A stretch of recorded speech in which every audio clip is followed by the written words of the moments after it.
From the National Press Club in Washington, D.C., this is Update One, the club's official podcast.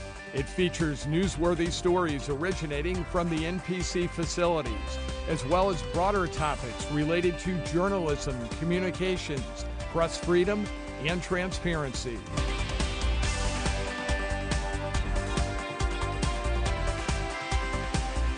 Welcome to another edition of the National Press Club Update One podcast. I'm podcast committee member Link Smith, and with this conversation, we are joined by award-winning journalist Casey Morell, who joined National Public Radio, NPR, in February 2019 as a producer and director of the NPR flagship news program, All Things Considered. Welcome, Casey Morell. Link, it's great to be with you. Thanks for having me. Casey, what inspired you to pursue a career in broadcast journalism? It's funny to call it a dream, but it was a dream of mine from a very young age. My family had a subscription to the local newspaper, so I would be able to see what was going on in the world around me, in my community, my city, my state, the rest of the world. And I remember from a young age gravitating toward watching the evening news every night. At 6:30 at night, I remember the choice in my mind as a child was between watching a cartoon or watching World News Tonight with Peter Jennings. And more often than not, Peter Jennings won out. My parents were always ones who encouraged me to be curious and to explore the world around me. And when watching the news, they were always more than willing to answer questions about things if I watched a story and didn't quite understand the full nuance of it or the gist of what was being discussed. So the idea that someone could have a job that takes them all over the country and all over the world, frankly, to be able to learn, to tell stories, and to share that with people was something that just latched into me from a very young age. And I thought to myself, you know, if that's a job that somebody can have, that's a job I want to have. Let's get over to your previous time at Nevada Public Radio. Can you tell us more about that? Sure, Link. So I moved to Nevada in 2015 to become a producer at Nevada Public Radio's daily talk show, State of Nevada. And I was there for just over 4 years. One of the things that's great, I think, about working at a local NPR member station like Nevada Public Radio is that you kind of have to wear a lot of hats. You know, member stations across the country vary wildly in terms of the amount of staff that they have or their newsroom capacity or things like that.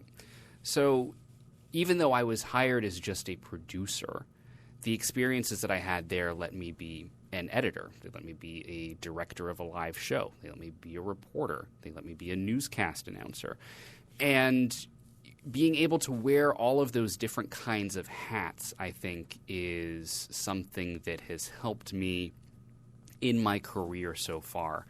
And also is just a great sort of experience in being able to try different kinds of journalism and see which one fits the most effectively, or fits best, rather. When I was there, I was fortunate enough to cover the state legislature in Carson City. The thing with Nevada, it's a deeply interesting state because the population center is in Las Vegas in southern Nevada, and the next one is in northern Nevada in Reno. And then the state capital, Carson City, is maybe a 30 to 45-minute drive south of Reno. Our remit was to cover the entire state. So we would hear from people in rural parts of Nevada and make sure that we were tailoring our coverage to them. We were making sure that we were covering things that were of import to the people of Las Vegas, where our biggest audience chunk was. But it was a great way to gain perspective of an entire place that had such diverse needs and, challenges.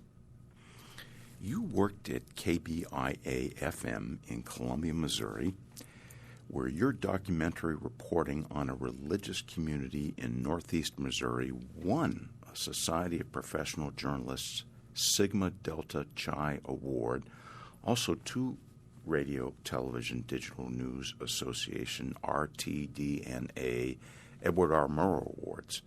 Tell us about your documentary. So the documentary was called Heartland, and what it was about was there was an influential figure in Missouri business named Charles Sharp. He made his money by, I believe, the insurance industry.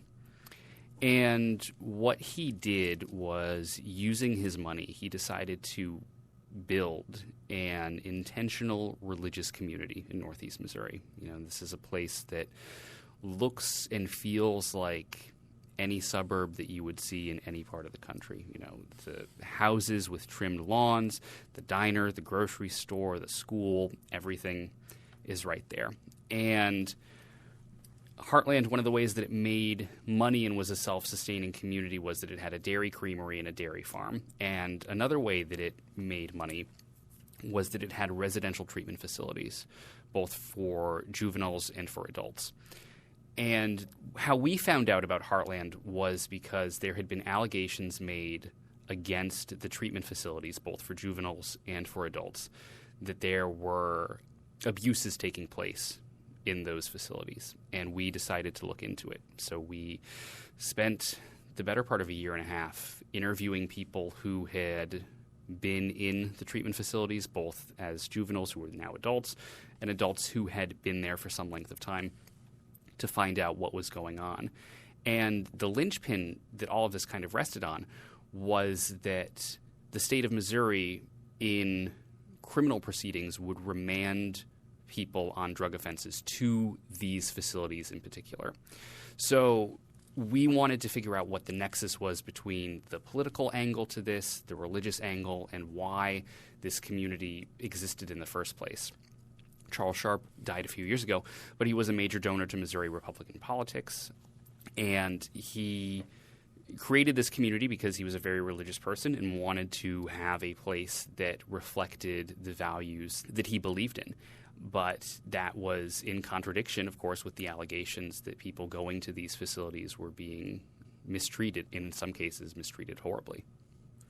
Coming to 2024, now you're a producer at the National Public Radio Politics Podcast. Tell us about your duties.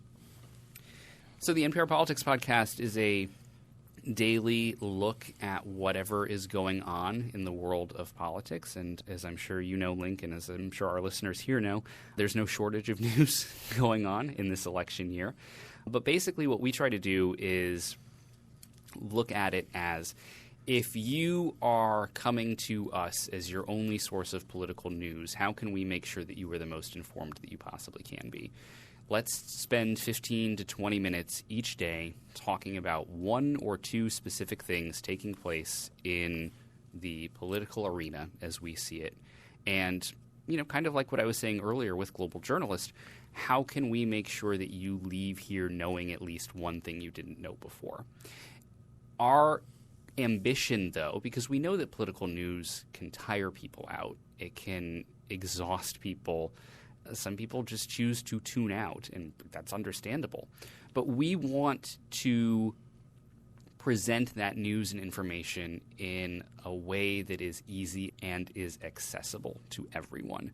We want to be like the conversation you overhear at a bar of people talking about something that's on their mind. Because if we start doing commentary about what's going on in Congress and we use things like motion to vacate and, talking about, trying to think of other just deeply obscure forms of congressional nuance that we can motion to instruct. Yeah, motion to instruct. There's one.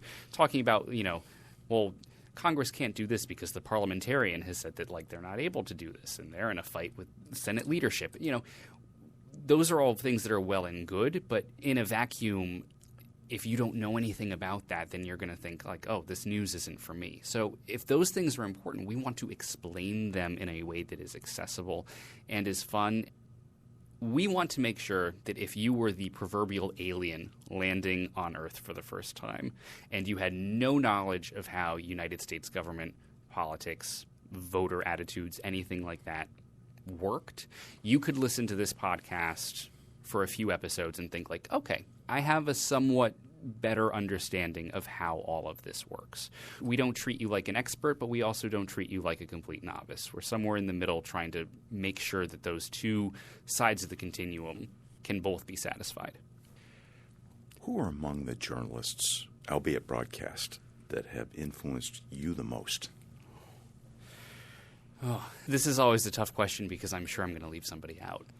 As I mentioned at the top of our conversation link, one of the things I remember as a kid was sitting down at 6:30 at night every weekday to watch World News Tonight with Peter Jennings. And Peter Jennings was someone who had such an innate curiosity about the world and such a deep knowledge of all sorts of things that were going on, whether it was a conflict in a part of the world that Americans don't necessarily think of all that often, or, how a piece of legislation that Congress has passed and has been signed by the president is impacting disparate groups of Americans in different parts of the country. Being able to think about that kind of width and breadth of knowledge and skill that he had was something that was always awe-inspiring and was something that I try to think about and replicate when I do my job. I'm fortunate in that at NPR, I work with an incredibly talented group of individuals. I think of the four people who host our podcast every day, Tamara Keith, Susan Davis, Asma Khalid, and Sarah McCammon, and they have traveled the world. They have covered Congress. They have covered the White House. They have covered Wall Street and Main Street. And I think one of the things that inspires me when I look at them and the work that they do, not just with the podcast, but also as reporters for NPR itself, is the fact that they are able to bring that kind of subject area expertise to everything that they do, and also something that I think needs to be in a greater supply in reporting, which is a sense of empathy. We as reporters are at times going to people in their most challenged or challenging states.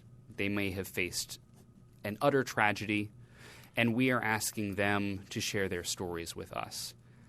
That's a big ask, and having that kind of emotional intelligence and that kind of empathy is something that I think we all can learn from.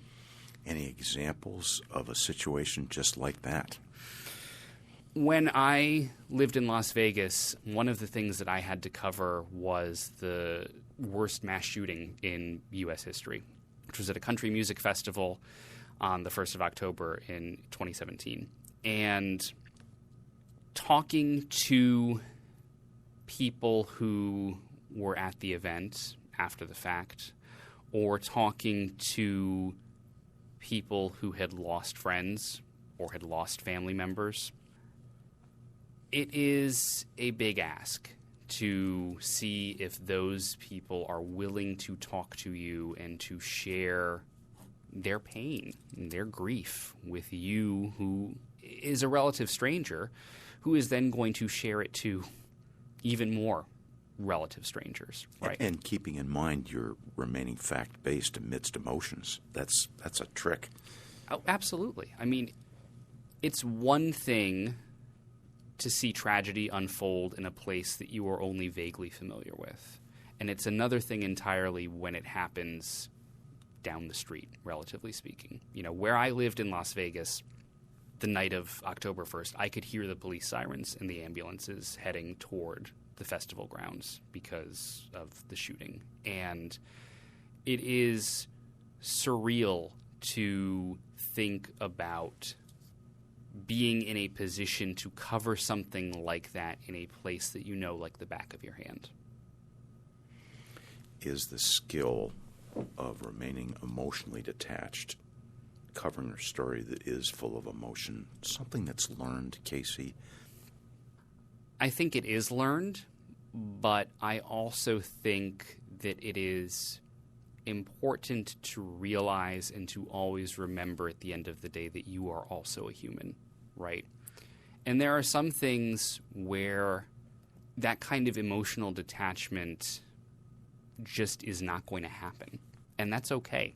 I think that being able to understand that about yourself and being able to understand what your limitations are to a certain extent as a human being first and as a journalist second makes you better on both accounts. Because at some point, when you're covering tragedy, if you don't allow yourself to sit there and sit with what it is that you have seen and what you have experienced, you're going to crash and burn. Like, you need to know when it's time to tap out, and you need to know when you need to take a step back and say, okay, I need to process this and not just be, a journalism robot and cover the story. I need to sit back and sit with what has happened.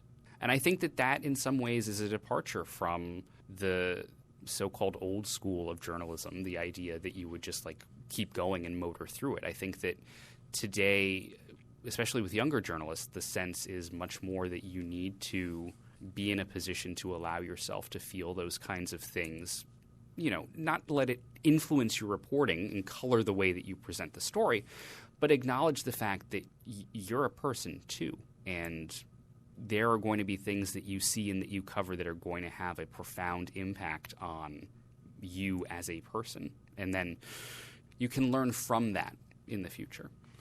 You've talked about Peter Jennings, listening to him, Casey, obviously a senior journalist many decades ago at a different time. Hearkening to 2024, how might you compare Peter Jennings to the broadcast journalists of 2024?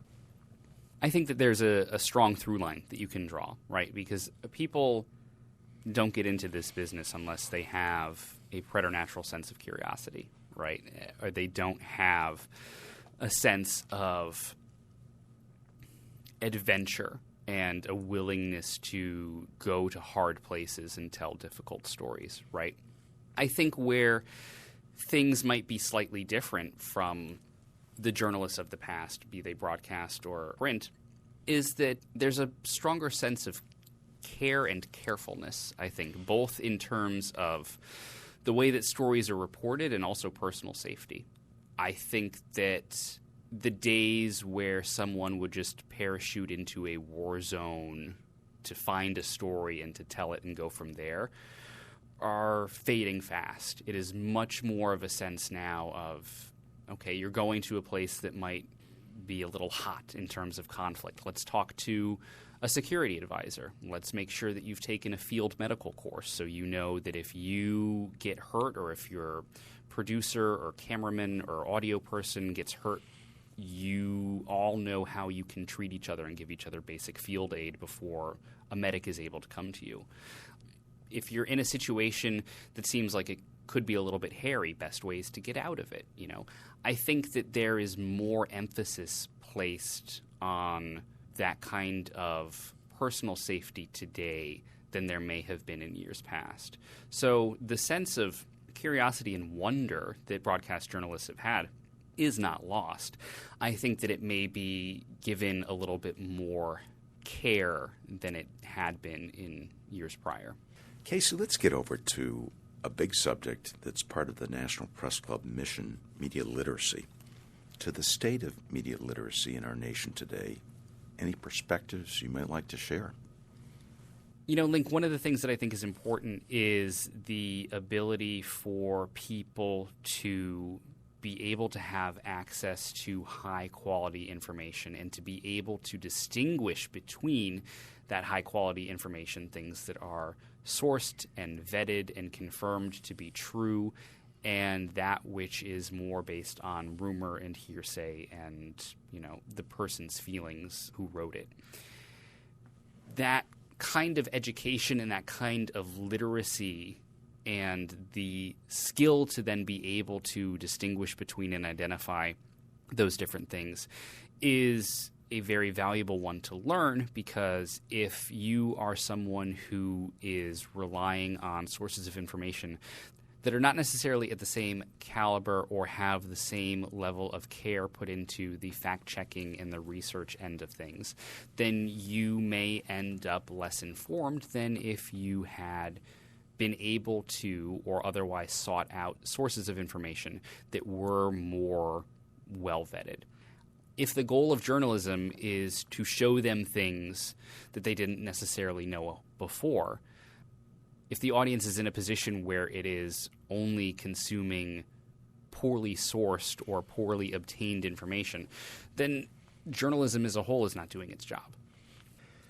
What recommendations do you have, really advice, for those that are aspiring to be broadcast journalists, broadcast producers? The thing that I always have said when people have asked about, I'm interested in getting into journalism, what should I do? How should I do it? And they ask me, as someone who went to a journalism school, at least for grad school, do I have to go to journalism school to be a journalist? And the answer is no. I had a great experience at the University of Missouri School of Journalism, and I will always support them. But journalism does not have to be done by journalists. Journalism as an idea, as a concept, as a goal is something that anyone can do, and anyone can do effectively. So my general advice, if someone is interested in getting into this field, is to just do it, is to, start writing, start exploring the world around you. Find out what are the things that you're curious about that you can't find information on. If you're living in a community and you want to know more about, urban planning, right? How is it decided that the road that was built in this part of town that wasn't built in that part of town instead? Go talk to the people at City Hall. Talk to the people in the county commission who make those decisions. Explore and investigate. Find ways to learn about the things that you want to know about that could be of interest to others too, and then see if there's an audience for it. We are in a position where local news matters more than ever, and yet the statistic is something that 10% of newspaper journalists in this country are employed by the New York Times. There is room for people to do journalism and to be journalists all over the country. It's just a matter of whether or not you decide to take up that mantle. And the best way to learn and to gain experience is by doing. So my advice is just go out there. And with that, Casey, could you say that the future of local radio is bright? I hope so. NPR is fortunate in that we just announced that the Eric and Wendy Schmidt Foundation gave NPR something along the lines of $5.5 million to help further our goal in having collaborative newsrooms in certain parts of the country. The NPR member stations in Texas, for instance, all work together and have a joint newsroom. California newsrooms do the same. The states in the Mountain West, so your Montana, Idaho, that part of the world, they work together. The Gulf states around the Gulf of Mexico work together and have their own collaborative newsroom. And this grant is to help spin up one of those collaborative newsrooms for NPR member stations in Appalachia, so West Virginia, Kentucky, North Carolina, Virginia, that part of the country. So, yes, being able to find and sustain local journalism is important, and I would say the future is bright there. But it's also one of those things where, like a plant, it has to be tended to and taken care of. Otherwise, it is going to fade away. And there's more need than ever for national public radio. I couldn't have said it better myself, Link. Casey Morell, our producer of the NPR Politics Podcast.